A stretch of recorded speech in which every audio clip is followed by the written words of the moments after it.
Oui. Bon, mais écoutez, bonjour à tous.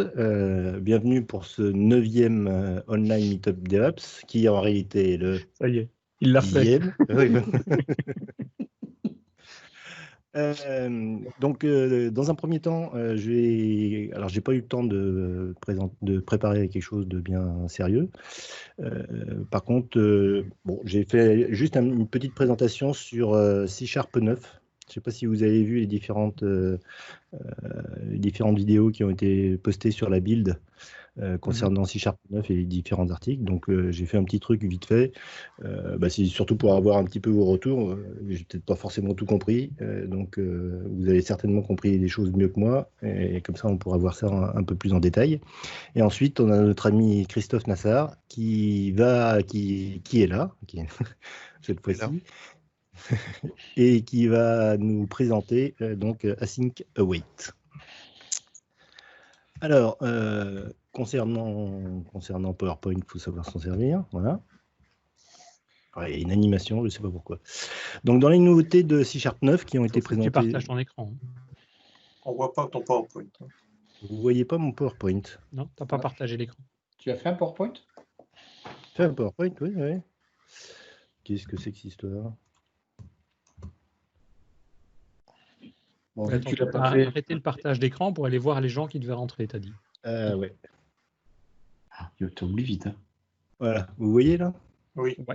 Oui.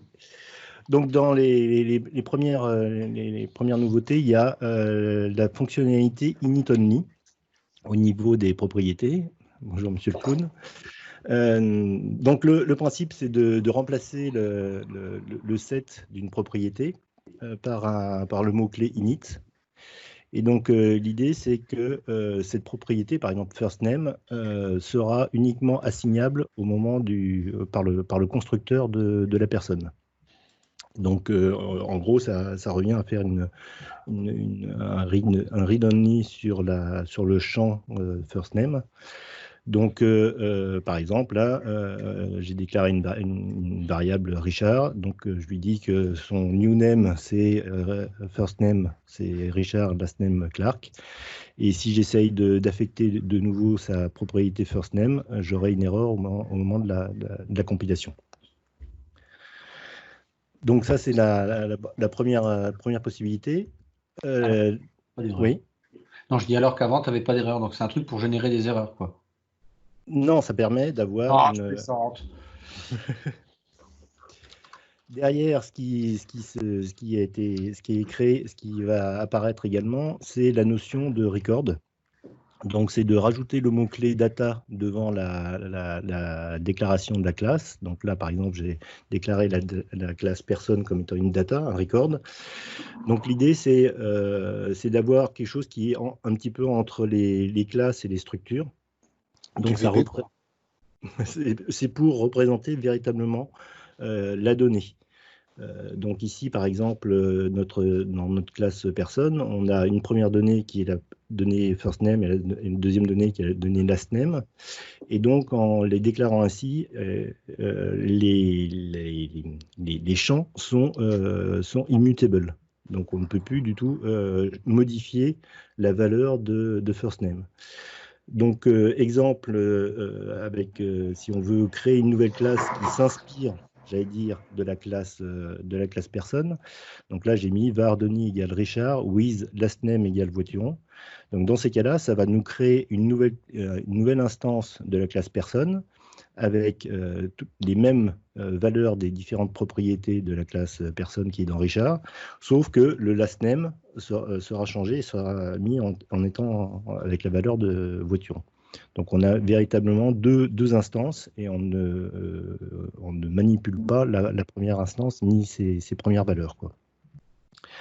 Donc, derrière, pour arriver à affecter à la variable Denis la valeur de Richard avec le last name égale à voituron, le compilateur C# crée un constructeur protected où il passe l'ancienne valeur de l'objet personne et il fait un clone de cette ancienne valeur.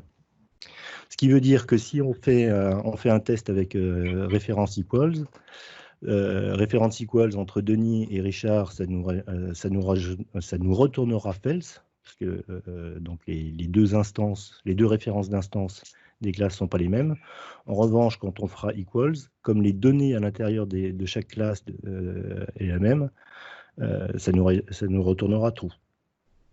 Donc moi, ce que je vois comme principal intérêt de ces records, c'est dès qu'on veut faire quelque chose du type des objets POCO ou ce genre de choses, qui représentent par exemple exactement ce qu'on a dans une table, dans une base de données, ça nous permet de faire une déclaration relativement simple. Vous m'interrompez si vous avez des remarques. Autre possibilité, donc avec ces classes data, il y a la possibilité d'avoir une déclaration courte. Premier exemple, donc c'est la déclaration longue avec pludic data classe personne, et puis on rajoute pour chaque propriété string, first name, get, init. La deuxième syntaxe beaucoup plus courte, c'est la première ligne où vous voyez qu'on a uniquement les accolades avec string first name et string last name. Et dans ces cas-là, il traduit le string first name en public string first name get init. Si on veut également créer cette classe personne avec un constructeur, uniquement un constructeur par défaut dans lequel on lui passe les propriétés, les différentes valeurs des propriétés, on peut déclarer ces propriétés et déclarer ce constructeur en même temps avec ce public data class personne, string first name, string last name. Je trouve que ça ressemble un petit peu à ce qu'on peut faire en TypeScript d'ailleurs. Après, il y en a qui disent que ça ressemble aussi beaucoup à du F#, mais je ne connais pas du tout F#. Je sais pas. Ensuite, au niveau de l'héritage, donc imaginons qu'on ait une classe personne avec une propriété name et une deuxième classe personne avec une deuxième classe student qui hérite de personne, qui a une autre propriété qui est la propriété ID. Ici, vous voyez que je déclare une première variable personne P1 qui est un new person et une variable P2 qui est new student. Et quand on fera une comparaison entre les deux, même si les deux ont comme propriété name, on la propriété name qui est égale, le equal retournera false, puisqu'il fait une comparaison véritablement des valeurs des propriétés des deux classes et non pas uniquement des classes de type personne. Ensuite, dans les autres différentes nouveautés, donc top level programs, bon, moi je n'ai pas trouvé ça très intéressant. Mais bon, pour du scripting, je trouve ça pas mal. Ouais, pour faire des petits trucs vite fait. T'enlèves le namespace, t'enlèves tout, quoi. Ouais, t'enlèves tout. Tu fais un using system et console.writeline et puis ça marche, quoi. Ensuite, il y a des améliorations au niveau du pattern matching. Donc avec la possibilité de faire des comparaisons des opérateurs, par exemple avec inférieur, supérieur ou égal, des opérateurs logiques. Là, on a un exemple avec le AND, donc qui permet de faire des choses un petit peu plus sophistiquées. Dans les autres choses que j'ai vues, oui, il y a les target type new expression. Donc quand on fait un new, si on déclare la variable, on met par exemple personne P égale new, on n'a plus l'obligation de mettre égale new personne entre parenthèses Richard Clark. Oh putain, ça c'est cool. J'ai vu un autre exemple où c'est une déclaration avec un key value, un key name, enfin avec des comment ça s'appelle. Bon, enfin bref, un truc super long et ça tient en quelques caractères grâce à cette nouvelle type de déclaration. La validation des paramètres nuls. Donc, par exemple, sur la déclaration de la classe personne, ici sur string et sur le first name et sur le last name, vous voyez que j'ai rajouté le point d'exclamation sur la déclaration string. Et donc, il va rajouter automatiquement, ici, là, donc, dans le constructeur de la classe personne, un test de validation comme quoi la valeur first name et la valeur last name ne sont pas nuls. Et s'ils sont nuls, il va nous déclencher un argument nul exception. Ensuite, qu'est-ce que j'ai vu d'autre? Ah oui, les mots-clés, le mot-clé statique pour les expressions lambda. Donc, l'idée, c'est quoi? C'est quand on déclare une méthode lambda, quand on utilise un paramètre à l'intérieur, ce paramètre, là, par exemple le y, dans la méthode lambda, on peut modifier la valeur de y, ce qui peut avoir un effet de bord au niveau de son code qui peut être bizarroïde, et on ne sait pas trop comment ça se passe. Donc là, l'idée, c'est de rajouter, c'est de pouvoir rajouter le mot-clé const devant la déclaration du y pour être sûr qu'à l'intérieur de la méthode, on ne va pas modifier la valeur de y. Ensuite, les native INT, ça c'est essentiellement pour faire de l'interop. Donc, le support des native INT, donc suivant la mode de compilation de son programme, sera en 4 bits ou en 8 bits. Ensuite, qu'est-ce qu'il y a d'autre? C'est tout ce que j'avais vu. Donc, si vous voulez en voir un petit peu plus, c'est relativement simple. Vous allez sur GitHub dans .NET Roslyn. Dans la catégorie Docs, vous avez un AMD avec les langages features et tout ce qui va être utilisé, qui va être implémenté pour C# 9. Voilà, je ne sais pas si vous avez d'autres des remarques là-dessus. J'avais juste une remarque sur le tout premier avec le init que tu mettais. Ouais. C'est par rapport au read-only. Donc tu dis c'est au niveau du constructeur, mais il y a un truc en plus, le read-only. Donc effectivement, on ne peut faire l'assignation que dans le constructeur. Avec le init, on pourra le faire lors de l'assignation, mais lors de la construction de l'objet, mais sans passer par le constructeur. Tu vois, en faisant un new person et entre parenthèses, entre accolades, on met directement first name égale valeur, last name égale valeur. Ça résout, le init permet de résoudre ça, alors qu'avant, on ne savait pas le faire. On était obligé de mettre une propriété getSet pour pouvoir faire ça. Oui. Donc ça, je trouve ça cool. Voilà, c'est tout ce que j'avais à dire. Je ne sais pas s'il y en a d'autres qui avaient des remarques. Est-ce que vous aviez regardé un petit peu ces vidéos sur C# 9 ou vous attendez que ça vienne? J'attends que ça vienne. Moi, de mon point de vue, j'ai l'impression que depuis quelques versions, C# n'apporte plus grande nouveauté, des trucs descriptifs qui viennent vraiment à changer la vie du développeur. C'est plus de la coloration syntaxique, j'ai l'impression, pour dire OK, on va te faciliter 2-3 trucs à faire, mais plus comme par exemple la sync await, qui était vraiment quelque chose de performant en plus. Je suppose que notre ami Christophe va parler plus longuement après, ou link, ce genre de choses, quoi. Ouais. De toute façon, si on fait un peu l'historique de C#, dans les grosses évolutions, il y a eu les génériques, les links, et puis async await, qui sont les grosses étapes, non? Ouais. Moi, je trouve que justement, c'est un beau complément, là, parce que là, on parle enfin de Poco, plus orienté data. Ça me plaît bien. Le clonage, ça me plaît beaucoup. Pour les perfs, j'ai envie de voir. Oui, après, je ne sais pas comment ça va se passer pour du deep clone. C'est-à-dire que si tu as un objet data qui est une propriété qui n'est pas de type data, comment ça se passe, quoi? Ouais.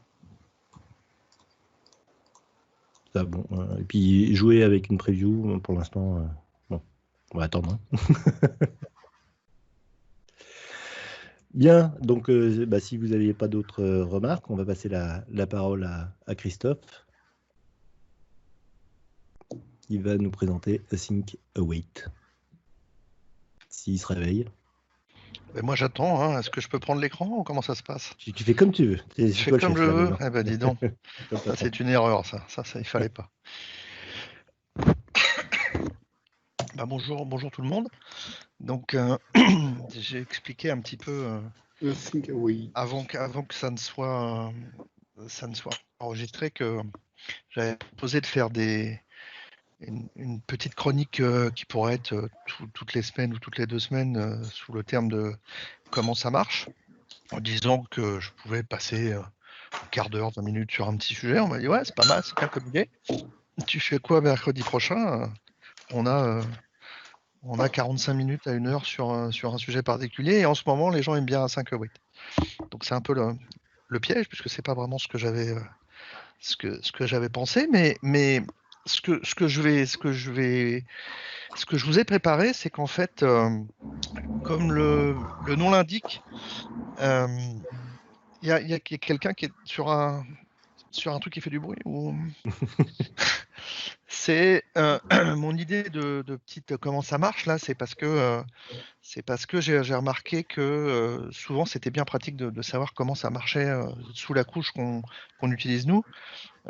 Pour ceux qui me connaissent un petit peu, vous savez que j'ai organisé avec Kevin Goss une conférence qui était la Nyan conférence cette année, pour justement permettre de comprendre couche par couche comment ça marchait. Donc là, mon idée, c'est vraiment de vous présenter les fonctionnalités qu'on utilise. Donc là, ça va être autour d'Async Await, de vous montrer comment est-ce que c'est implémenté, pas trop profond, mais suffisamment profond pour que vous compreniez, et essayer de vous montrer soit des outils, soit des patterns ou des anti-patterns autour de ça. Donc vraiment, mon idée, c'est on en retourne au début, c'est-à-dire que l'informatique, il n'y a pas de magie, quoi. Il n'y a pas de gremlins qui vont faire des trucs magiques pour vous. C'est que du code qui modifie les structures de données. Donc, vous verrez du code, vous verrez des structures de données, et j'espère que ça vous permettra de mieux comprendre des choses qui peuvent sembler magiques au premier abord. Voilà, c'est ça la petite intro. Donc, je vais vous présenter quelques notions autour d'Async Await. Je vais pas vous expliquer qu'est-ce que c'est qu'Async Await. On va vraiment partir sur qu'on soit tous sur la même base. L'Async Await, comme vous disiez, ça a été un des gros ajouts sur C#.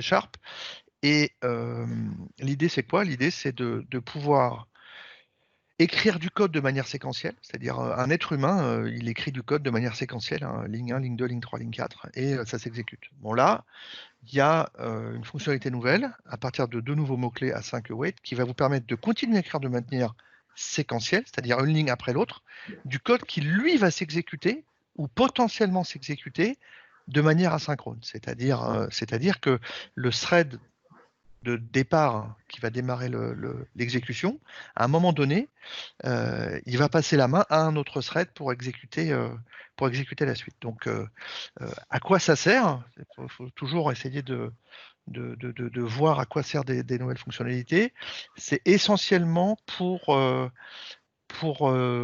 gagner en performance sur des workflows où on fait des I/O. Donc, je fais vraiment la différence entre la partie asynchrone, qui est je suis dans un thread et j'ai besoin de ce thread-là, donc je vais faire exécuter sur un autre thread un appel à un web service, quelque chose qui va prendre plus de temps.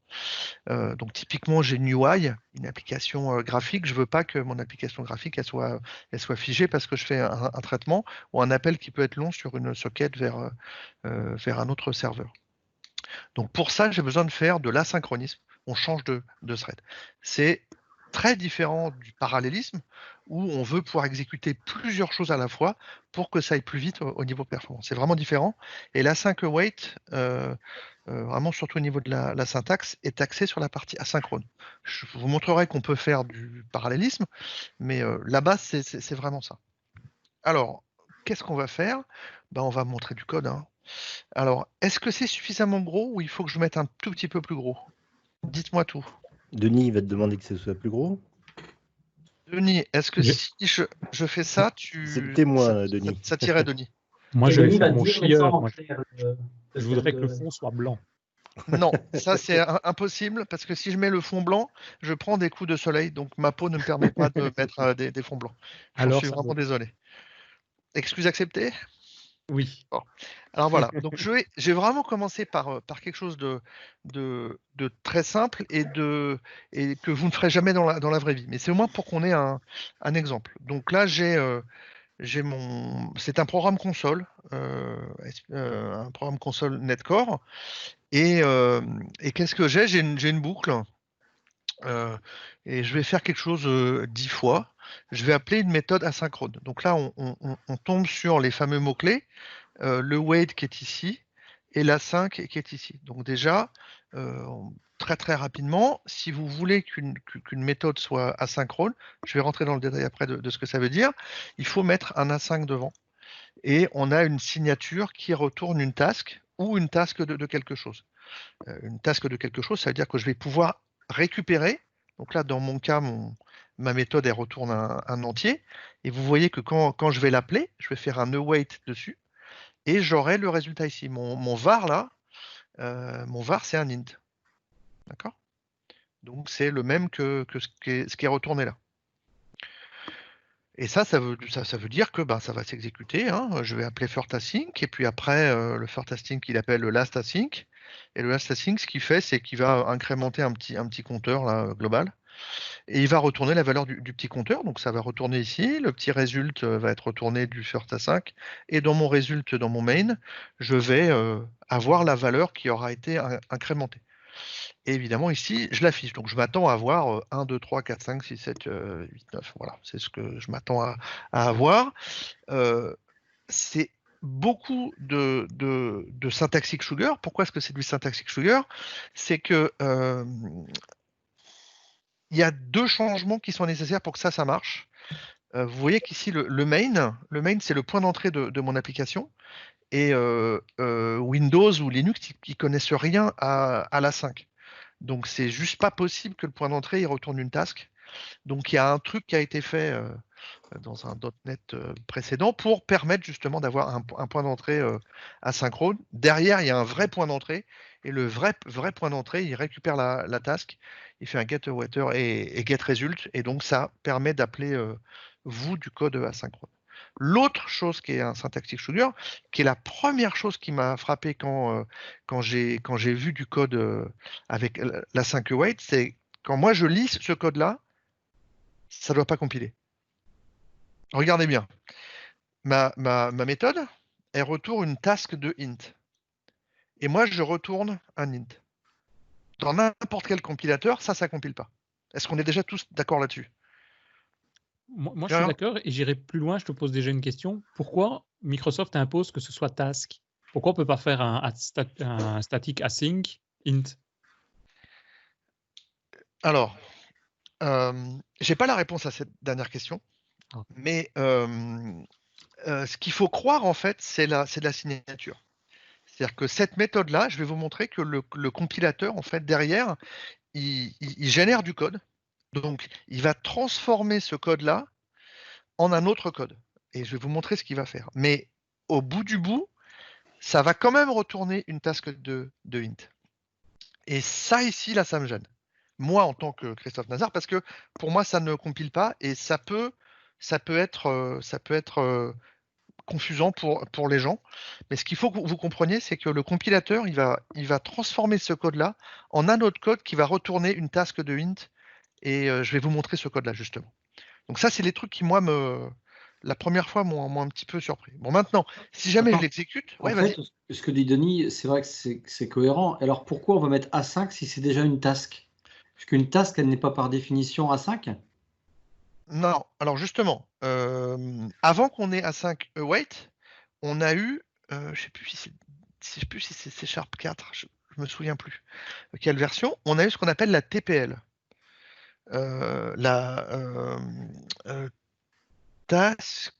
TPL Task Programming Library, un truc comme ça. Task Parallel Library, je crois. Voilà, Task Parallel Library. C'est-à-dire que on a rajouté la notion de task et on l'a rajouté au-dessus de la notion de thread. Donc 2 secondes sur les threads. Les threads, c'est un mapping direct entre une abstraction .NET, qui est la classe thread, et des threads qui sont fournis par l'OS, soit du Linux, soit du Windows. Et un thread, c'est quoi? Un thread, il faut que vous compreniez ça comme une fonction qui va être schedulée sur un processeur. Donc c'est l'abstraction offerte par l'OS pour scheduler une fonction. Une fonction, c'est quoi? C'est une adresse d'une fonction plus des paramètres, si jamais on lui passe des paramètres, et ça va retourner quelque chose. Donc ça, c'est ce qu'un processeur sait exécuter. Il exécute du code. Et quand on appelle une fonction qui appelle une fonction, eh ben, on sait qu'il y a une pile d'appels qui va se créer et on va avoir les paramètres qui vont être mis dessus, etc. Ça, .NET, il a une classe qui s'appelle thread et qui encapsule la notion de thread. Le problème de ça, c'est que c'est très bas niveau. Si jamais vous avez eu la malchance de devoir écrire du code parallèle ou asynchrone avant d'avoir des tasks, il fallait que vous manipuliez des threads ou même des threads offerts par la thread pool et qu'il y ait un plat de spaghetti pour attendre qu'un thread termine un traitement pour revenir dans le premier thread pour avoir le résultat. Et ça, c'est vraiment un plat de spaghetti. C'est vraiment pas sympa à coder. Donc, le premier ajout de C#, ça a été les tasks. Alors, les tasks, c'est une abstraction au-dessus des threads. Je m'explique. Une task, ça n'est pas un thread, c'est une unité d'exécution qui va être exécutée par un thread plus tard un jour. Et ça, vous allez pouvoir chaîner des tasks. Vous allez pouvoir dire que cette task-là, elle va s'exécuter en même temps que cette task-là, que cette autre task-là, et que par exemple, quand une task est terminée, on veut qu'il y ait une autre task qui démarre. Il y a une continuation qui se produise. Donc ça, c'est la base de la TPL. Tout est basé sur des tasks, et une task, ça prend en gros une callback qui va être appelée, ce qui est le même type de callback qu'on aurait passé à un thread, sauf qu'on découple l'unité d'exécution de ce qui va vraiment l'exécuter. D'accord? Et async-await est basé là-dessus. Async-await, c'est d'abord du code qui va être généré pour vous par le compilateur, que je vais vous montrer après, et qui, lui, se base sur des tasks, sur d'autres types intermédiaires, pour s'assurer que le code qu'on voit là, il s'exécute de manière asynchrone, c'est-à-dire que peut y avoir un thread qui va exécuter cette partie-là du code, jusque-là, et puis quand on dit ça, eh ben, il y a un autre thread qui va exécuter le code de first async, qui lui-même, arrivé à cet endroit-là, peut-être, va y avoir un autre thread qui va exécuter last async, etc. Donc c'est vraiment pour découpler des unités d'exécution, qui sont nos petites fonctions ici, là, à le thread qui va les faire tourner. Donc pour bien comprendre ça, j'exécute mon code, et le code qui s'exécute devrait normalement nous montrer 1, 2 secondes, 2 secondes, 3. C'est super sexy, d'accord? Et ça sert à rien que pour la démo. Donc maintenant, ce que je vais faire, c'est que j'ai écrit j'ai pris exactement le même code, mais j'ai mis des traces en plus. Donc, qu'est-ce que j'ai mis comme trace? J'ai mis que j'allais vous montrer dans quel thread nos fonctions vont s'exécuter. Donc au début, ce que j'ai rajouté, c'est juste pour avoir l'ID du process, parce que des fois, je peux pouvoir prendre des dumps ou des choses comme ça, il me faut l'ID du process. Et je montre quels sont les threads dans lesquels tournent mes fonctions. Donc ça, c'est le point d'entrée de mon application. Je vais montrer ce que j'appelle le main thread, c'est-à-dire quel est l'ID du thread principal. Après, je vais appeler first async. Je vais dire dans quel thread je suis quand je rentre dans la méthode. Je vais appeler last async. Et quand je vais revenir de last async, je vais dire dans quel thread je suis. Même chose pour last async. Dans quel thread je suis quand je rentre. Dans quel thread je suis quand je sors. Ça va? Ouais, le code, c'est exactement le même. J'ai juste mis des traces en plus. Alors, si jamais je l'exécute, qu'est-ce que je vais voir? Je vous rappelle, hein, c'est une boucle qui appelle first async, qui appelle last async et qui revient. Donc, je l'exécute et ce coup-ci, je devrais voir. Voilà, donc là, qu'est-ce qu'on voit? On voit que le premier appel, d'accord, first appelé last, je suis toujours dans le même thread que mon premier thread. Après, tiens, last async, quand je reviens, c'est 4. Ça reste 4. Puis à un moment, bah, c'est 5. Puis à un autre moment, bah, c'est 6. Et le 2 et le 3. D'accord? Et donc là, on voit que pour le même code, derrière, eh ben, des parties de mon code vont être exécutées par un autre thread.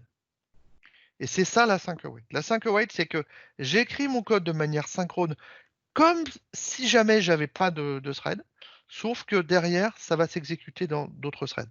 Donc mon but là, maintenant, c'est de vous expliquer comment ça marche. Alors. Et j'ai juste une question. Bien sûr.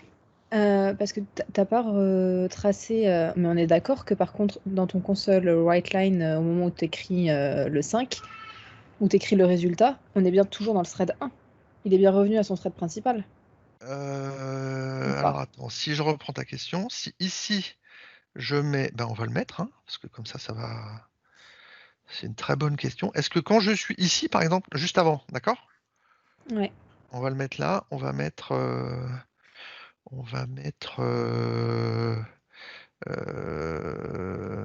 main. Toc, comme ça. On va bien voir où est-ce que je suis. C'est une excellente question et je pensais parler de ça dans une deuxième partie, mais c'est une excellente question. Si je fais F5... Non, c'est une excellente question. C'est parce que c'est Maël, sinon moi ça aurait été moi, ça aurait été nul à chier. Et le 2 et 3, ils sont où les autres threads? Pardon? Ils sont où les autres threads? J'en ai aucune idée. Ils sont peut-être utilisés par ailleurs. C'est des threads du thread pool. Donc là, il faut aussi que vous compreniez, pour répondre complètement à la question qui vient de m'être posée. Donc si on regarde ici, je suis plus dans mon thread 1. D'accord? Je suis dans le dernier thread dans lequel j'étais.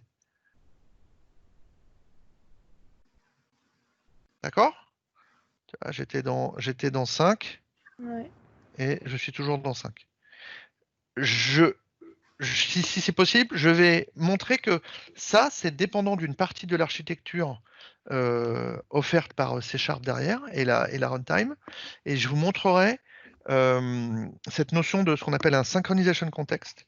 Et je vous montrerai que ça n'est pas la même chose si on est en ASP.NET Core, si on est en un programme console, si on est en WPF, si on est en Windows Form. D'accord? Donc je reviendrai sur ce point-là dans un deuxième temps. Ok, merci. Ok, donc ça, c'est comment ça marche. Bon. Ce qu'on va faire, c'est que là, ça va être la partie la plus compliquée. Donc je vous demande de vous accrocher, de manger un peu de sucre. Et donc on va partir de cette fonction-là, la fonction AAA. Elle retourne un long, elle prend un cancellation token, et ce qu'elle fait, c'est que elle va mesurer le temps passé pour exécuter BBB, qui est une autre fonction asynchrone, qui va s'exécuter, et donc on va mesurer le temps. Pardon. Voilà. Alors, par rapport à ce que je vous ai montré, c'est que ici, on a vu que ça, c'était exécuté par, on va dire, le thread T1. Voilà. On a vu que ça pouvait être exécuté par deux threads différents. On a vu ça. On a vu qu'il y avait des morceaux qui étaient en T1 et puis des morceaux qui étaient en T2 ou en T, on va dire TN. Voilà, je ne sais pas lequel. On a vu aussi que cette partie-là pouvait être en TN. Hein, je crois que c'est justement suite à la question qui a été posée ici. C'est un autre thread, pas forcément T1. Si on était dans un autre host, c'est-à-dire si on était en Windows Form, en WPF, on verrait que ça serait T1. On serait revenu sur le même. Donc déjà là, on a un switch de thread. Si jamais on devait l'implémenter avec des threads purs, on vous demande, c'est à vous de l'implémenter. Comment est-ce que vous feriez? Si jamais vous allez être malchanceux et que vous aviez dû le faire avant que les tasks ne soient là, vous sauriez que, en gros, il faut gérer un état. C'est-à-dire qu'il faut qu'on soit capable de garder les paramètres qui sont passés, les variables locales aussi, parce que on voit bien qu'ici, il va falloir qu'on revienne une fois que ce BBB va être exécuté. Il faut qu'on revienne pour mettre à jour tick et appeler stop dessus, donc que ça soit bien le même tick. Donc il faut un espèce d'état qui va être passé de thread en thread et qu'on va modifier. Donc ça, c'est la manière dont on imagine qu'on devrait l'implémenter. Je vous rappelle aussi que cette syntaxe est moisie ici, parce qu'on ne retourne pas un long, on retourne une task de long. Donc quelque part, il doit y avoir une task qui doit être créée, qui va garder la valeur de ce tick.elapse millisecondes. Donc on imagine bien qu'il va bien falloir faire ce boulot-là. Il n'y a pas de magie. Et donc maintenant, ce que je vais vous montrer, c'est ce que le compilateur il génère. Donc ça, c'est votre C# à vous. Ça, c'est ce que génère. Donc on n'est pas encore dans l'IA, là, on est dans du C#. La syntaxe vous paraît super compliquée, mais vous allez voir, une fois qu'on enlève les chevrons, ça va être beaucoup plus simple. Donc qu'est-ce que ça dit, ça? Ça vous dit que cette méthode-là, elle retourne une task, et quand on regarde en bas ici, là, on voit qu'il y a une task. Donc on se dit, déjà ça doit compiler. Hein, parce que ça, quand même, ça va retourner une task. Alors, qu'est-ce que ça fait? Le côté magique ici, je vous ai parlé d'un état qui doit être conservé, et cet état, il est conservé dans ce qu'on appelle une async state machine. Et c'est aussi pour ça qu'il y a cet attribut ici. Et ici, ça vous donne le type de la state machine. Pourquoi ils ont pris des noms super compliqués comme ça? La raison est très simple, c'est que cette syntaxe-là est acceptée par la norme C# et la norme de la CLR, mais vous ne pouvez pas l'écrire. Vous ne pouvez pas écrire des noms de type ou des noms de variables, des noms de champs qui ont des chevrons. Donc ils ont pris des chevrons, ils les ont mis dans les noms, mais quand même les noms ne sont pas écrits n'importe comment. Je m'explique, vous voyez ici que la fonction, elle s'appelle AAA. Et le type de la state machine qui va être généré automatiquement pour vous, il a une syntaxe compliquée avec des chevrons, des D, des underscores, mais dedans, il y a quand même AAA. Et ça, c'est quelque chose qu'on va regarder. S'il y a une state machine, on voit qu'elle appelle BBB, et bien la state machine, elle s'appellera aussi chevron ouvrant, BBB, chevron fermant, D, underscore quelque chose. Ça lui permet à lui, parce que vous imaginez bien que dans votre application, il n'y a pas juste un appel, etc. Il peut y en avoir plusieurs, et c'est pour ça qu'il y a des chiffres ici qui peuvent s'incrémenter quand on regarde après. Donc, ok, j'ai ma state machine. Ma state machine, hop. Reviens là, toi. Ma state machine, elle est créée ici. Il va créer une state machine et il va passer une première partie du temps à setter des propriétés de cette state machine. Qu'est-ce qu'on a dedans? Je vous avais dit qu'il fallait qu'il garde des informations, donc on va voir un peu dans le détail ce qu'il garde. Et après, il y a du code un peu. C'est ma souris qui fait des siennes. Et donc ici, il va faire des choses avec un builder, je vais vous en parler après, mais n'ayez pas peur. Le point important, c'est qu'il crée une state machine, et dans cette state machine, c'est ça le type. Hein. Donc j'utilise ELSpy pour voir pour décompiler, et donc ça, c'est le type qui a été créé automatiquement par le compilateur. Donc on retrouve le nom de la méthode. Ah, dedans, qu'est-ce qu'on va avoir? On va avoir notre cancellation token, c'est-à-dire qu'il va garder une trace de tous les paramètres que j'ai passés à ma fonction. Pourquoi? Parce qu'ils peuvent être utilisés plus tard dans ma fonction. Ensuite, on va aussi trouver les variables locales. Parce que les variables locales, je peux en avoir besoin à différents moments de l'exécution. Ça, là, ceux qui viennent après, c'est pas vraiment, je ne vais pas rentrer trop dans le détail dessus, c'est la couche du dessous que je ne vais pas couvrir, mais vous voyez quand même qu'il y en a un qui peut être intéressant à voir, c'est comme c'est une méthode qui n'est pas statique, et ben j'ai besoin de savoir sur quel objet je suis, parce que c'est une méthode AAA d'une main form, et donc il faut que j'ai le ZIS de cette main form, c'est ce que j'ai là. Le state ici, je vous ai parlé d'une state machine. Donc dans une state machine, on a un état, et cet état, il est compté par des numéros. Donc vous allez voir, ça va commencer à -1, c'est ce qu'on a vu ici. Si vous voyez ici, là, j'ai l'état là qui va être -1 au départ, avant qu'on crée un builder et qu'on appelle start sur le builder. Donc on a un état -1.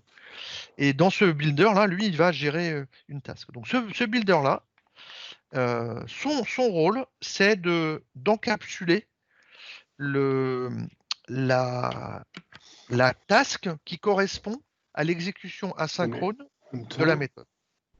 Allô? Oui, pardon, j'ai cru qu'il y avait une autre question. Non, vas-y. Ok, donc il là, reste un quart d'heure. Ah bah ça va être super.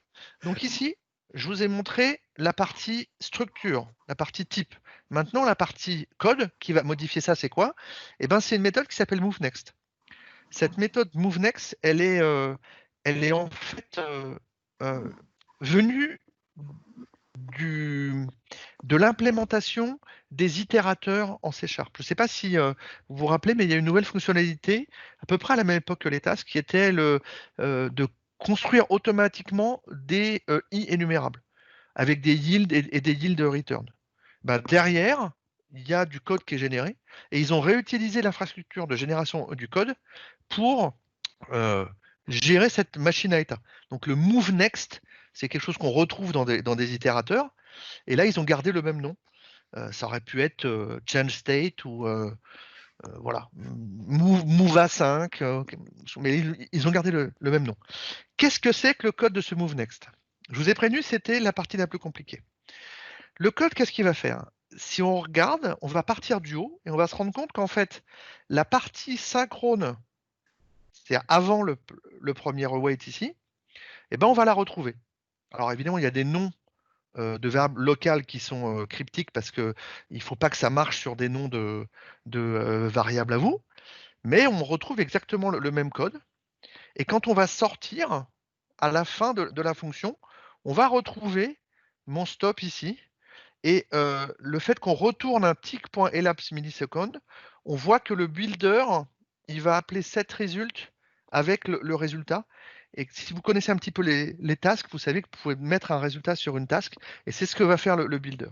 Donc le builder, il va créer la task dans ce qu'on a vu juste avant, et il va garder l'état quand on aura fini. Le côté magique, c'est ce côté await. Qu'est-ce que ça fait, le wait? Le wait, ça va créer des objets intermédiaires qui vont s'assurer que le code qu'on vient voir là, qui est exécuté par le thread 1, eh ben, il va pouvoir appeler BBB par un autre thread et revenir pour la suite. Et la suite, c'est quoi? C'est ce qu'il y a derrière, le tick.stop, etc. Donc ici, qu'est-ce qui se passe? Je vous rappelle que le BBB, c'est une fonction, ça là, c'est une fonction qui retourne une task. Hein, c'est un A5. Donc, il va faire quoi? Il va demander un awaiter sur cette task. Un awaiter, c'est un type qui encapsule la task et qui permet de s'abonner sur la complétion de la task. Et en gros, l'idée, c'est quoi? C'est une fois que la task retournée par BBB sera complétée, eh ben, on veut que ça revienne pour appeler notre méthode moveNext ici, mais avec un nouvel état. Donc c'est quoi? Le isNotCompleted, ça veut dire que il n'y a pas eu d'appel asynchrone dans BBB. Si BBB, il n'y a que du code synchrone, en fait, on n'a pas à s'embêter, c'est déjà terminé, on n'a pas à revenir dans un autre thread. Pour ce cas-là, c'est parce que BBB, c'est vraiment asynchrone et ça passe sur un autre thread. Donc qu'est-ce qu'on fait? On va changer l'état. Je vous rappelle que l'état initial, c'était -1. Hein. Donc on arrive ici, on passe là-dedans, on dit maintenant, l'état suivant, ça sera 0. Donc je garde mon état, ça c'est une variable locale à ma state machine. Et quand je vais revenir, quand je vais être appelé une fois que BBB va être terminé, je veux non plus que ça soit -1, parce que je ne veux plus passer là, je veux aller maintenant dans la partie suivante. Et là, après, il y a du code magique qui va prendre quoi? Qui va prendre le waiter et qui va prendre la référence de notre state machine et qui va la passer au builder qui appelle un await unsafe completed. Je ne veux pas descendre à ce niveau-là, mais ce qu'il faut que vous compreniez, c'est qu'en gros, cette fonction-là, ce qu'elle va faire, c'est qu'elle va, à partir de l'awaiter, s'abonner à la complétion de BBB, et quand BBB va être terminé, eh ben, on va appeler le AAAD__, point moveNext. Ce qui veut dire qu'une fois que BBB va être fini, on va récursivement se rappeler pour continuer l'exécution. Mais la différence, c'est que j'aurais changé mon état. Maintenant, ça va être 0. Donc, quand je vais revenir, ça va être 0. Attendez, je ne veux juste pas parler du return tout de suite. Ça va être 0. Donc, ça ne va pas être là. Ça va venir ici. Ça, c'est juste pour garder, récupérer l'état qu'on avait sauvé ici. Je vous rappelle, ici, c'est mon awaiter. Le waiter, c'est la fin de B. Pourquoi? Parce que B me retourne une valeur. Donc, il faut bien que je la récupère, cette valeur. D'accord? Donc là, je vais la récupérer ici. Je vais faire un getResult. J'aurai donc le résultat. Je ne m'en sers pas là dans mon code, hein, mais dans le code que je vous ai montré avant, je me servais du résultat. et après je continue l'exécution. Et si jamais j'ai pas eu d'exception, eh ben, j'ai terminé. Je dis que la task, elle va retourner cette valeur-là. Le dernier côté magique que vraiment je voulais vous montrer et que la majorité des gens ne réalisent pas, c'est que avant d'appeler BBB dans un autre thread, je return. Ça veut dire quoi? Ça veut dire que ma fonction, je suis dans le thread 1, j'appelle AAA, je vais exécuter mon stopwatch tick égale new, le start, je vais faire cette tambouille ici là pour faire en sorte que BBB soit exécuté dans un autre thread. Une fois que ce thread a terminé d'exécuter BBB, grâce à le waiter, je vais récupérer la valeur que m'aura retourné BBB, et mon thread 1, il a terminé. Il fait return. Donc ça veut dire qu'au niveau de ma call stack, thread 1, c'est fini. Donc ça, c'est quelque chose de super important, parce que c'est ce qui fait toute la puissance de cet async await. C'est vraiment asynchrone. Le début de la fonction, dès qu'il veut faire un appel asynchrone, c'est fini. Il retourne le thread. C'est très important en termes de scalabilité pour des applications serveurs, parce qu'une application serveur, elle ne fait pas ce genre de code bidon. La seule chose qu'elle fait, c'est qu'il y a un thread de la thread pool qui va processer une requête HTTP que vous recevez. Et dans le processing de la requête HTTP que vous allez écrire, ben vous allez faire par exemple un appel à un autre microservice via un get HTTP. Mais vous ne voulez pas que le thread qui est en train de processer cette requête, qui est un thread de la thread pool, il reste bloqué tant que votre autre microservice n'a pas répondu. Parce que vous voulez que si vous prenez une autre requête, ben, il y a un thread qui soit là pour pouvoir la traiter, cette requête. Donc vous ne voulez pas attendre que les I/O, les entrées-sorties sur le réseau, bloquent le thread qui est en train de processer la requête. Donc, en termes de scalabilité, c'est-à-dire si vous voulez multiplier par 10, multiplier par 100 le nombre de requêtes que vous processez, il ne faut surtout pas que le thread qui processe une requête, il attende le résultat d'entrée-sortie sur le réseau. C'est juste pas possible. Et donc ça, ce que ça va faire, c'est que ça va mettre des tasks. Donc, au lieu d'avoir des threads, ça va transformer ce qu'on aurait fait par un appel bloquant en une task qui lui-même va être gérée par le thread pool pour donner un autre thread, exécuter. Une fois que l'IO aura terminé d'exécuter, alors il y aura un autre thread qui va faire la continuation, mais je ne veux pas rentrer dans ce détail-là. Mais vous voyez que ça décorrèle complètement le fait de exécuter du code synchrone jusqu'au moment où on a besoin de faire une entrée-sortie qui peut prendre beaucoup de temps, sans bloquer le thread. Alors souvent, on voit ça dans la doc, ça ne bloque pas le thread. C'est pire que ça. Ça fait un return. Vous allez voir que l'exemple que je viens de vous donner sur une application serveur, si on l'applique à une application avec de l'UI, ça a une autre conséquence. Donc ça, je vais le passer. On n'en a pas besoin. Et je pourrais vous montrer ensuite la notion de contexte de synchronisation. Mais si tu me dis qu'il me reste 5 minutes, ça va être pour une autre fois. Je te dis qu'il reste 5 minutes. Et ben alors, donc, ça va être pour une autre fois. Je vais juste montrer un tout petit exemple pour allécher pour la prochaine fois, sauf si jamais il y a des questions maintenant. Oui, c'est pire que la fin de la saison 4 de la Casa des Papel, là. Je sais pas, je me suis arrêté au 3e épisode de la saison 1, je m'endormais. Je vais juste donner un petit teaser là-dessus. Je vais prendre un exemple d'une application WPF.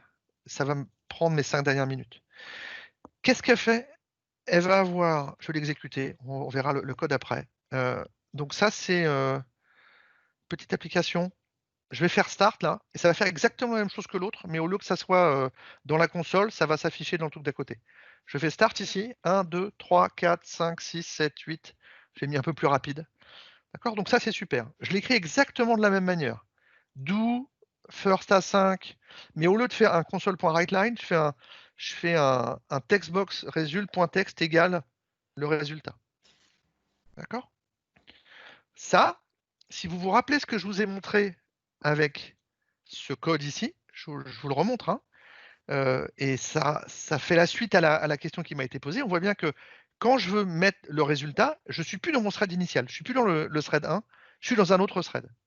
Ça, si normalement on le fait en WPF, ça explose. Ça devrait faire exploser WPF. Pourquoi? Parce que WPF est un framework qui n'est pas thread safe. Ça veut dire quoi? Ça veut dire que si je crée un objet graphique dans un thread et que j'appelle des fonctions de cet objet graphique depuis un autre thread, il y a une exception qui va être levée par l'implémentation de ce contrôle. C'est très simple. Quand vous créez un contrôle, il a un champ qui garde le current thread. Quand vous appelez une fonction, quand vous setez une propriété du même composant, il regarde quel est le thread courant. Si ce n'est pas le même que celui de sa création, il vous lève une exception. Et pourtant, ça marche. Si vous voulez savoir pourquoi, revenez la semaine prochaine. Wow. Ça va comme teaser là? Oui, c'est bien. Ça vous va, ça? Ben moi, on me dit que j'ai 5 minutes. Oui, oui. Faire mieux, hein. Voilà. Est-ce que vous avez des questions déjà sur ce qu'on a vu avant? Ouais, moi j'ai éventuellement une question. Est-ce que tu pourrais remontrer le code de la sync await en dur? Le code de la sync await en dur. Décompilé. Décompilé, ouais. Ouais. Pas de la machine à état, mais de... Ouais, bien sûr. Tu veux Ouais, celui-là? voilà, celui-là. Ou celui d'avant encore, celui-là? Non, celui-là. Ouais. Juste là, effectivement, moi je vois pas exactement où c'est qu'il y a cette notion justement de nouveau thread. C'est normal parce que c'est caché en dessous ici. D'accord, donc c'est dans le builder, le await and safe uncompleted, qui lui va éventuellement faire un new thread ou quelque Alors, chose c'est comme ça. pas lui. C'est pas lui, c'est ce dont je parlais juste après, c'est-à-dire ça là, le contexte de synchronisation. Il y a une classe qui s'appelle un synchronization context, dont il y a plusieurs implémentations. L'implémentation standard qui va permettre d'aller sur la thread pool. Il y a une implémentation pour Windows Form et une implémentation pour WPF. Mais pour répondre à ta question, si on regarde ici,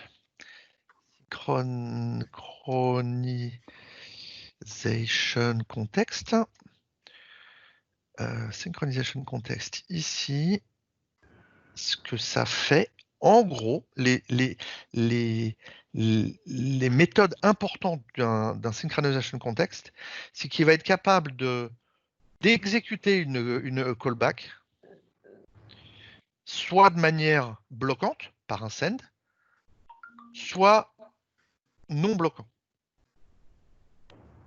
Et donc, l'implémentation, soit par la thread pool, soit par WPF, qui lui va passer par le dispatcher, soit par les Windows Form, où il va passer par des messages Windows. Chaque implémentation va pouvoir demander l'exécution de la callback, et la callback correspond à la continuation, en gros appeler le move next, avec un ou deux niveaux d'indirection, mais ça va revenir à appeler le move next quand ça va revenir, ou le BBB dans ton cas ici, hein, puisque ta question c'est je comprends pas comment ça va être exécuté dans un autre thread. C'est ça. Bah, le rôle de ce synchronization context, ça va être justement d'exécuter ce BBB, et aussi surtout le plus important, quand on va revenir, d'exécuter la continuation sur soit le bon thread, soit j'en ai rien à foutre du thread. Et si même il n'y a pas de synchronisation context, eh ben ça, il y aura un comportement par défaut. Mais là, je suis déjà en train d'expliquer la prochaine. Et ça sera suite au prochain épisode. Ben, sauf si ça n'a intéressé personne et que là, on arrête, quoi. Je peux me permettre juste une précision? Vas-y, Kevin, j'attendais. Vas-y, Kevin. Tu as sauté une étape qui est assez importante. En fait, comment dire, la feature qui est de recommencer l'exécution sur un thread, ce n'est pas au niveau du synchronization context, il y a quelque chose avant, et c'est le waiter. Donc celle-là, tu peux laisser là où tu es. Vas-y. Reviens. Ah. Donc là, on récupère le getAwaiter sur BBBB, et donc ça veut dire qu'on peut awaiter tout objet qui déclare un awaiter. Et après, quand on fait builder.await and safe uncompleted, en fait, il va appeler le waiter et il va lui demander, quand la tâche sera complétée, résume l'exécution là où tu veux. Et après, dans l'implémentation du task waiter, qui est le waiter des tasks, il y a effectivement la logique qui est de dire si j'ai un synchronization context, je vais poster dedans, sinon je vais poster dans le thread pool. Voilà. Alors, pour ceux qui ne connaisseraient pas Kevin, Kevin est un ex-collègue depuis 2 jours et va proposer une session sur beaucoup plus en détail de l'implémentation de toute cette quincaillerie pour la conférence NDC d'Oslo qui est en remote. Donc, si jamais il y en a qui se sont inscrits pour cette conférence, ne ratez pas sa session. Il va vraiment rentrer dans les détails d'implémentation comme il vient de faire ici, c'est-à-dire montrer les couches encore supplémentaires en dessous de ça. Et ça devrait être super intéressant. J'attends vraiment de pouvoir avoir l'enregistrement parce que comme maintenant nous ne travaillons plus ensemble, je ne peux même pas voir ce qui nous prépare. Et ça va être, je suis sûr que ça va être super intéressant. Rien que déjà là, vous voyez qu'il y a les détails qui peuvent vous permettre de comprendre un peu mieux le cheminement, alors que moi je reste sur la couche juste en dessous. Ok. Bon, bah écoutez, je vais reprendre le contrôle. Vas-y, j'aurais voulu juste, mais c'est juste un tout petit truc, c'est que je mettrai à disposition les slides, mais il y aura quelques liens pour aller un petit peu plus loin, certains posts qui sont vraiment intéressants. Il y a aussi une page qui correspond à un post de Kevin sur les bonnes pratiques, notamment au niveau de la gestion de l'asynchronisme. Donc ça, vous l'aurez plus tard. Voilà, c'est ce que je voulais vous donner. Vas-y, je te rends la main. Ok. J'ai une dernière remarque. Attends, Richard. Christophe, tout à l'heure en WPF, là, tu parlais qu'il y a un thread par rapport à l'UI. C'est un peu ça en fait, c'est lié à l'interface. Si jamais ça t'embête pas, oh là, ça c'est moi qui le contrôle. Ouais, mais pourquoi je... Tiens, vous êtes en... Ça fait un écho, c'est ça le... Bon, c'est pas grave. Je préférais attendre la prochaine fois. D'accord. Parce que c'est vraiment c'est une grosse partie de ce que je vais expliquer après sur justement comment ça se passe et pourquoi il y a des threads. Ça me faisait penser quand on faisait du Windows Phone, on devait utiliser un truc, c'était Dispatcher Envoy. C'est exactement ça. Ouais. C'est exactement ça. D'accord. Tu as donné la réponse à ta question. Désolé. Ben, pas du tout. C'est ça en fait, parce que comme on était lié à une interface, c'est logique en fait. Ça me faisait penser un petit peu, on peut pas quitter le concret qui est là sous nos yeux. Quoi. En fait, tu avais un code un peu particulier qui était du genre if invoke required et tu avais un begin invoke, un truc comme ça. Ça fait très longtemps donc je peux ne plus me rappeler, mais exactement ça. Voilà, et puis après tu avais un truc pour appeler bref. Et tu appelais ça dans un voilà. Donc ça c'est ce qu'il fallait que tu fasses avant. Si tu voulais jouer un son, faire un mouvement dans un truc, exactement. pas, en fait. Voilà, une syntaxe comme ça, c'est tout rouge, mais c'était une syntaxe un peu comme ça. Et en fait, là, mais là, bon, c'est la semaine prochaine, hein, mais là, maintenant, t'en as plus besoin, en fait. Non, c'est bien. Merci. Ah ouais, sachant que les dispatchers, bon, t'avais pas forcément bon. Mais bon, ça, c'est un autre sujet. Voilà. Moi, j'ai juste une dernière question peut-être pour conclure. Tout ce que tu viens d'expliquer, ce que tu continueras, donc tout ce qui est gestion, task, asynchrone, etc., c'est valable pour .NET Framework classique, c'est valable pour .NET Core, c'est la même chose dans Mono, puisque maintenant il y a beaucoup d'implémentations, donc ils utilisent exactement le même principe, la même manière de calculer. J'ai pas regardé l'implément Mono, mais je vois pas pourquoi il y aurait, rien que .NET Core déjà par rapport à .NET. Oui, ça marche pareil. Alors ça marche pareil. Le niveau que je vous ai montré, marche pareil. Le niveau du dessous, on a vu des différentes implémentations avec Kevin. Donc oui, il doit y avoir des différences, mais c'est vraiment en termes de détails d'implémentation. Il y a des optimisations qui ont été faites sur .NET Core. Je ne sais pas si elles sont toujours sur .NET Framework. Peut-être Kevin aura des infos là-dessus sur la partie boxing. Ça alloue, voilà, mais le principe est vraiment le même. Okay. Le principe est le même. Voilà. Ok, bon, bah écoutez, on va se retrouver la semaine prochaine pour discuter de ça. Ce qu'on fera la semaine prochaine, c'est on évitera de mettre un clown avant ton intervention, comme ça on gagnera du temps. Mais non. Et puis, bah écoutez, on se retrouve donc mercredi prochain, le 3 juin. En attendant, bah, portez-vous bien et bonne semaine. Ciao. Salut. Merci beaucoup, c'était super intéressant en tout cas. Ça me fait plaisir. Et Christophe et Kevin dans un apéritif, ça doit être. Ah, mais là, mais c'est bien. En fait, il va falloir qu'on le invite à chaque fois. Je pense que c'est la bonne solution. Arrêtez, il va attraper le melon. Là. Qu'est-ce qu'il y a, Kevin? On ne t'entend pas. Un apéritif, tu monopolises tout le temps de parole. Donc, au final. C'est vrai. Sauf si je mange et je bois. Je pense que je vais couper là au niveau de la diffusion.